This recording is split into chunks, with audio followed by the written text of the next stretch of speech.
We're getting closer and closer to the highly anticipated release of the second Breath of the Wild game, and to simply say that I'm excited for it would be a huge understatement.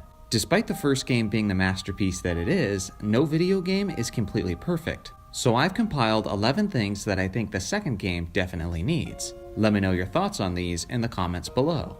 In the first Breath of the Wild, the seas of Hyrule were extremely underutilized.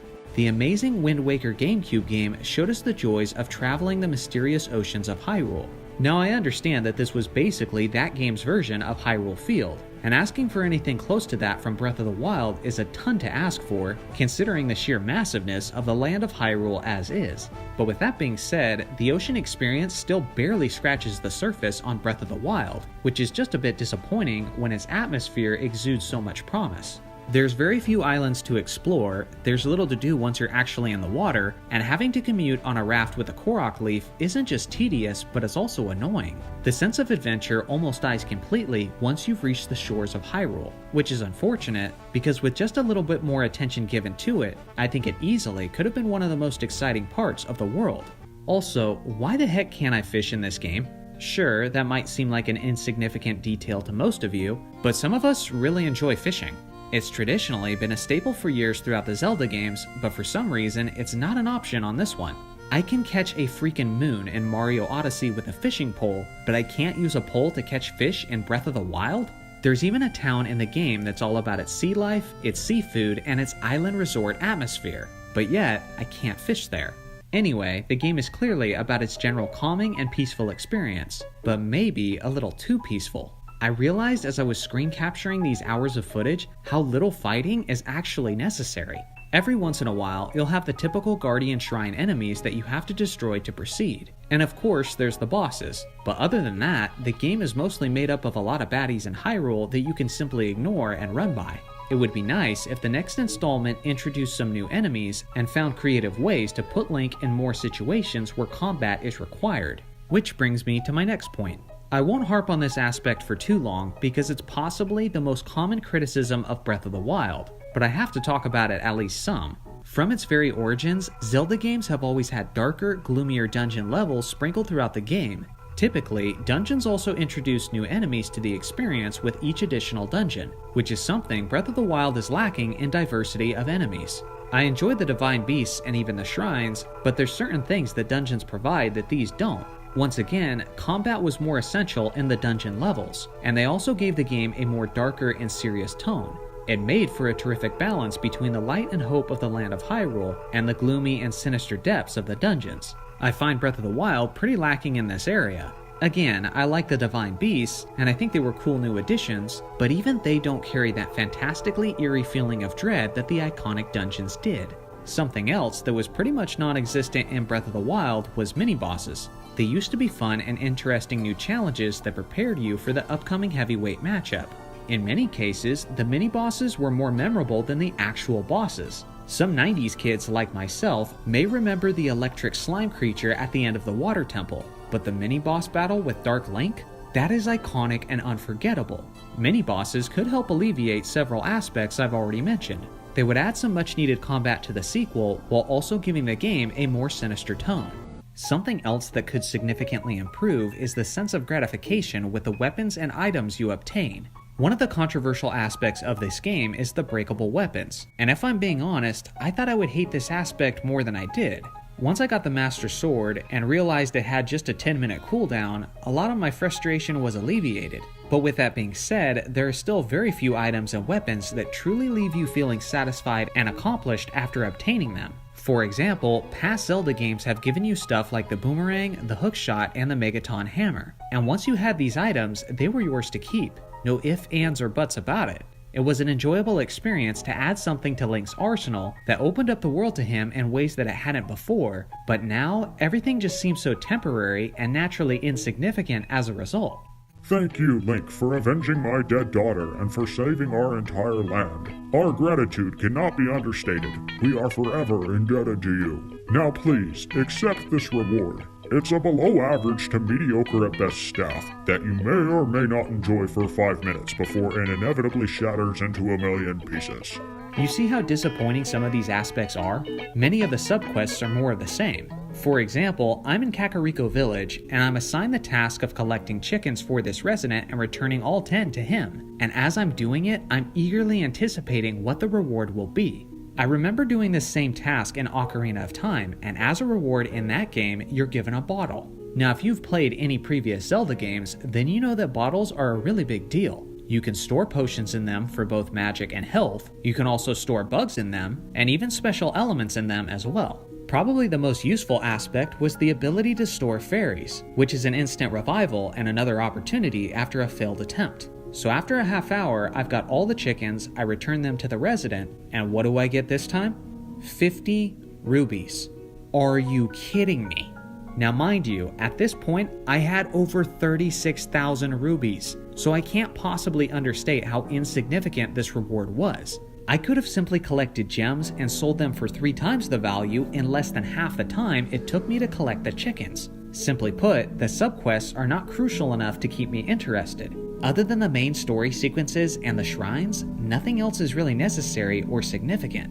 What I would suggest is that maybe in the next game, they can make it to where if I complete enough sub-missions, then I'm rewarded with something more significant. This needs to be things that incentivize doing all these sub-missions that are sprinkled throughout the world. Otherwise, they just start to feel like a waste of my time, energy, and resources. It's nice to have an extremely open world for exploration, but the desire to explore that world is limited when the rewards and the sense of fulfillment are limited as well.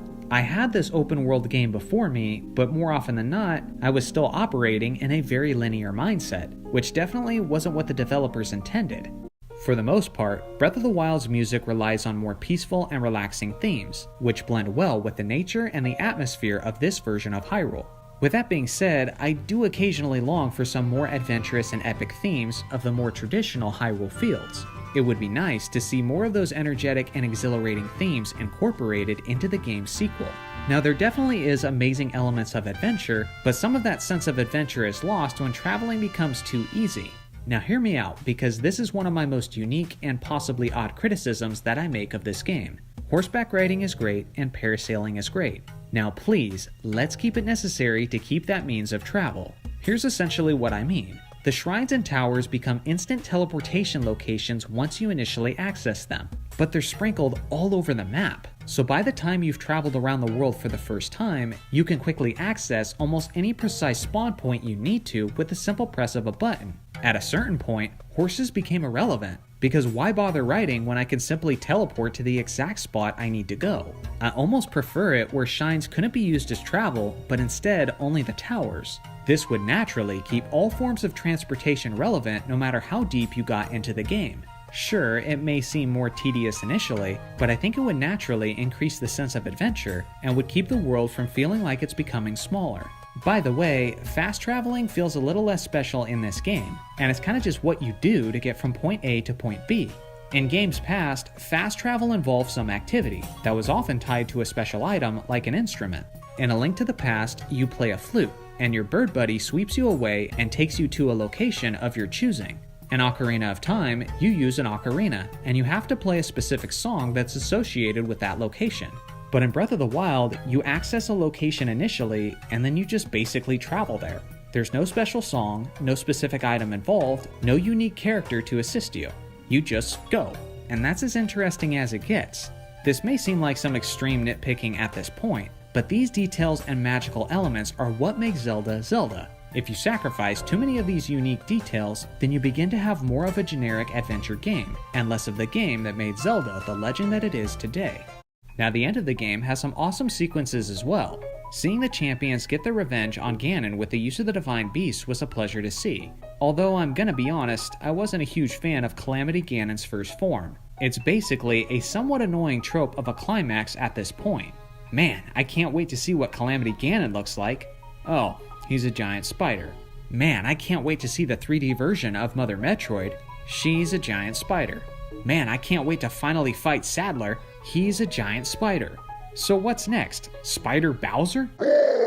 Although I wasn't thrilled about the battle with Spider Ganon, at least it was that, an actual battle. Ganon's second form, on the other hand, is a much more traditional and familiar character design, which I was thrilled to see. Setting up the final battle in Hyrule Field has become a solid go-to climax of Zelda games.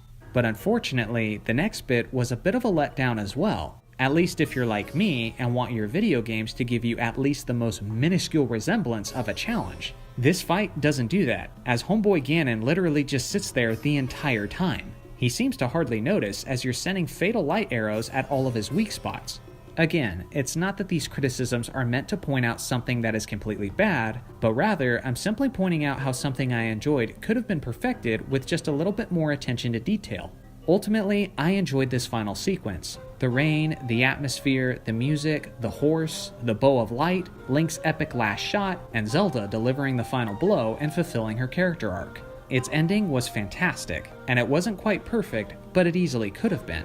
And honestly, that pretty much sums up my opinion of this game as a whole. At the end of the day, it's probably not my favorite Zelda game of all time, but it could have been.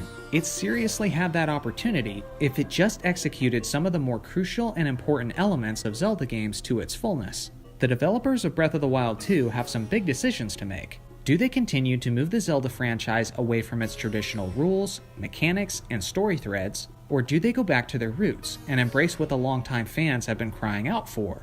Or do they try to walk the tightrope and perfectly balance the newer aspects of the franchise with the strong legacy that's got them to where they are today? I have no idea what Nintendo is planning, considering how they're one of the most secretive and close to the chest companies out there. But as far as general entertainment goes, there's no company I'm more comfortable putting my trust in than Nintendo. A trust they've earned from decades straight of delivering quality and wonderfully developed characters and video games. Let me know in the comments section what you love and didn't love about Breath of the Wild and what you would like to see in its sequel. Make sure to like and subscribe, and I'll see you guys in the next one.